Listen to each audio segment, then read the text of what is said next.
모닝브리핑입니다. 삼성전자의 힘이 정말 대단했던 금요일장이었죠. 보통 삼성전자가 호실적을 발표한 날에는 주가 흐름이 썩 좋지 못하는데 금요일은 또 이야기가 달랐어요. 네, 맞습니다. 영업이익 10조 원을 돌파한 삼성전자, 이에 SK하이닉스와 삼성전자가 동반 상승하면서 코스피는 다시 한 번 더 연고점을 경신했는데요. 다만 대형주 쏠림 현상은 이날도 지속됐습니다. 맞습니다. 수급 쏠림 현상이 지속되면서 여전히 상승 종목수 대비 하락 종목수가 더 많은 시장이 이어지고 있습니다. 오늘은 부디 반등다운 반등장이 펼쳐지길 바라면서 모닝브리핑 힘차게 출발해 보겠습니다. 자, 삼성전자가 잘해주니 시장의 공기가 달라집니다. 지난 금요일 모닝브리핑 여러분 기억하십니까? 영업이익 9조를 찍어도 주가의 반응은 아쉬울 수 있겠지만 영업이익 10조 이상을 찍으면 주가도 아쉬움 없이 반응해 줄 수 있는 수준이 되겠다라는 말씀을 좀 조심스럽게 드렸는데 호실적을 발표한 당일에 주가가 하락한다는 삼성전자의 징크스를 아주 멋있게 깨준 금요일장 한마디. 삼성전자가 띄워놓은 분위기에 제약과 금융이 폭죽을 터뜨려 옵니다. 예상치를 훌쩍 웃돈 영업이익을 기록한 삼성전자의 반도체 투톱 전자닉스와 또 호실적을 기록한 LG전자까지 이렇게 대형 IT주들이 각각 2% 넘는 오름세를 보이며 지수 상승을 견인해줬고요.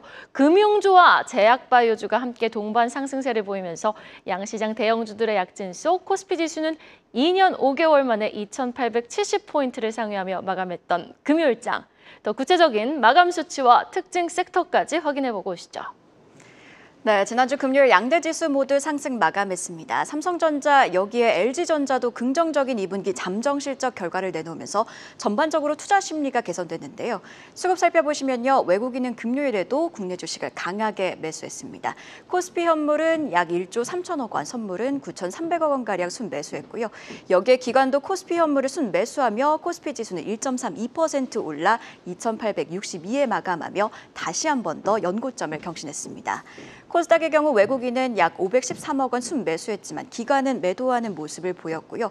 헬스케어 업종 강세 0.79% 올라 847에 장을 마쳤습니다. 한편 이날 수급 쏠림 현상은 지속됐는데요. 일부 종목 특히 대형주로 수급이 몰렸고요. 이에 코스닥 소형주들은 약세 보였으며 코스피에 비해 코스닥의 상승폭은 크지 않았습니다. 그럼 바로 이어서 이날 특징적으로 움직였던 섹터도 체크해 보겠습니다. 제약바이오, 그중에서도 특히 바이오시밀러 관련주들이 강했습니다. 외국 우려 바이오 기업과의 거래를 제한하는 법안이죠. 생물보안법과 관련해 미국 내에서 강화 분위기가 형성되고 있다는 소식에 국내 기업들의 수혜 기대감이 커진 건데요. 따라서 바이넥스는 17% 강세 보였고요. 에이프로젠 바이오로직스는 자금 조달 소식도 더해지며 상한가 기록했습니다. 이외에도 네이버와 카카오는 2분기 실적 방어에 성공할 거란 분석 속에 상승했습니다. 카카오는 2.9% 올랐고요.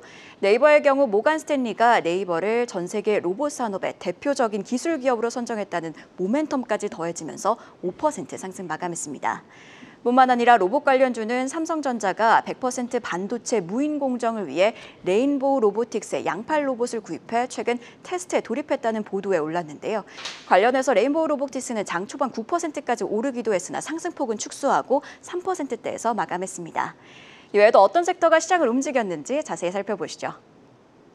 이렇게 삼성전자를 비롯한 SK하이닉스, LG전자 대형 IT주들과 대형 제약바이오주, 금융주가 함께 힘을 내주면서 이날도 대형주 쏠림 현상이 지속됐습니다.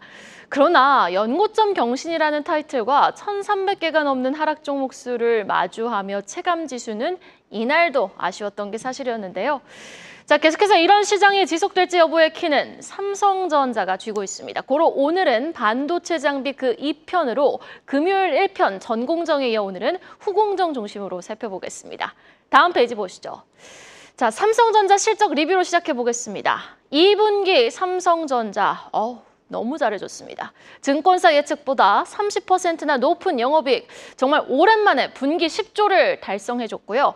여기에다 더 예쁜 건요. 영업이익률도 14%도 두 자릿수를 기록을 해줬습니다.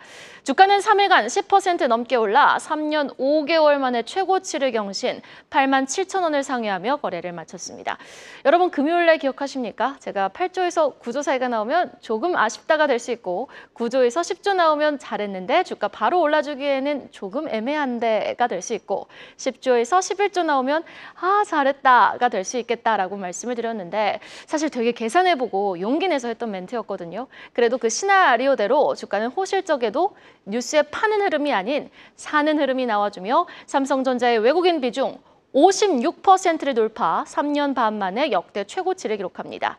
그리고 시장은 엔비디아의 HBM3E, 이 5세대 납품 여부도 긍정적인 시나리오를 예상하면서 7월 31일에 있을 삼성전자의 확정 실적 발표와 컨퍼런스 콜을 기다리고 있습니다. 그런데요, 참 옛말 하나 틀린 게 없단 말이죠. 좋은 일에는 탈이 많다라는 호사다마라는 말이요. 다음 페이지 보겠습니다. 이렇게 긍정의 목소리가 가득한 하반기 반도체 업황 전망 속 염두에 둬야 할 리스키 요소가 있어서 호실적 발표와 함께 뉴스 헤드라인을 장식한 소식들을 우리가 하나씩 정리해 볼 필요가 있어서 준비했습니다. 살펴볼까요? 이 삼성전자 최대 노조인 전국 삼성전자 노동조합이 오늘부터 총파업에 나섭니다. 총 7,700명의 조합원이 참여 의사를 밝혀 반도체 생산 차질 우려가 커지고 있는 건데요. 사실 지금 이쪽 총 직원 수가 12만 명이 넘어서 실질적 업황 파장이 크진 않겠지만 이 노조가 생산 차질을 일으키겠다며 공개적 압박을 가했다는 점 자체가 시장 센티에는 또 부담으로는 다가올 수 있겠습니다. 그리고 또 하나는 주성 엔지니어링에서 나왔습니다. 금요일 주성 엔지니어링 주주간담회에서 이 황철주 회장이 직접 유리기판 장비를 공개하던 중 손에 든 유리기판 모서리가 부서져 나가 돌발 상황이 벌어진 건데요. 유리기판, 사실 이거 쉽게 깨진다는 게 현 시점 가장 큰 단점 아니겠습니까? 그런데 공개적인 회담 자리에서 이 기판이 톡 하고 부서졌다? 지금 주성 측은 사측이 글라스 기판을 만드는 회사가 아니라고 입장을 밝혔지만 이날 주가는 5% 넘게 급락했고요. 또 유리기판 관련주들의 동반 하락까지 야기했습니다. 그럼에도 기본적인 업황, 하반기 청신호가 켜진 것은 분명해 보입니다. 다음 페이지 보겠습니다.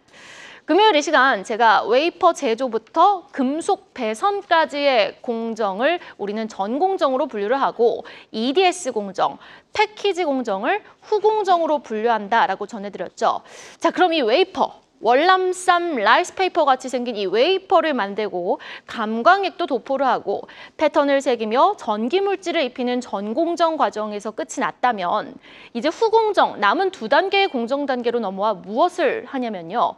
이걸 모듈로 만들어주는 게 후공정입니다. 후공정한 첫 공정은 EDS, Electrical Die Sorting, 테스트 공정입니다.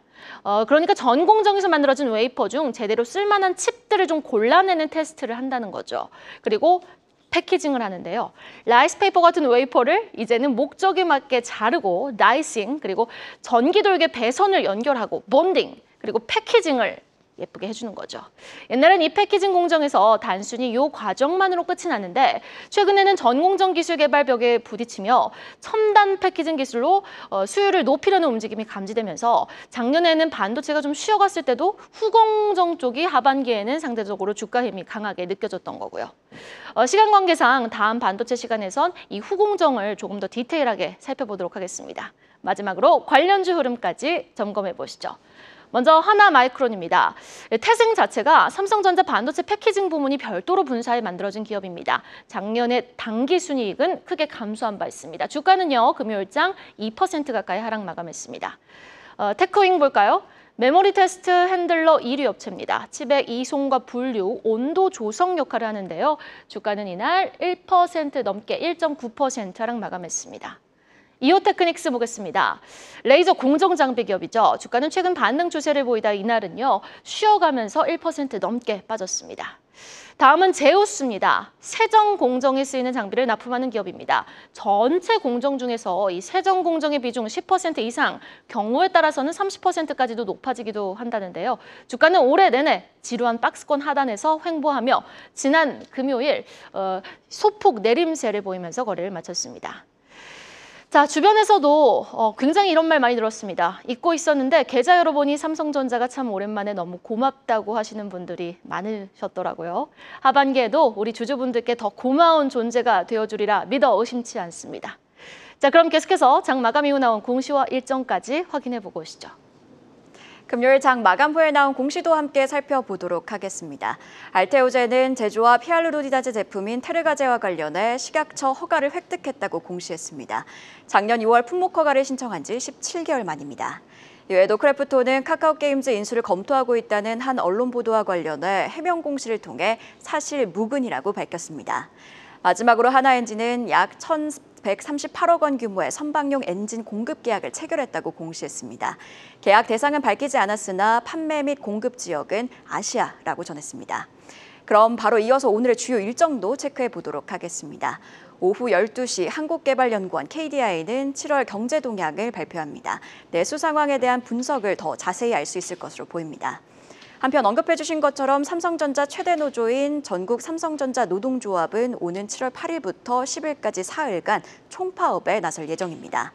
마지막으로 HLB 생명과학의 신주가 추가로 상장됩니다. 구체적으로 신주 1,100만 5,125주가 추가 상장되고요. 신주 발행가액은 6,650원입니다.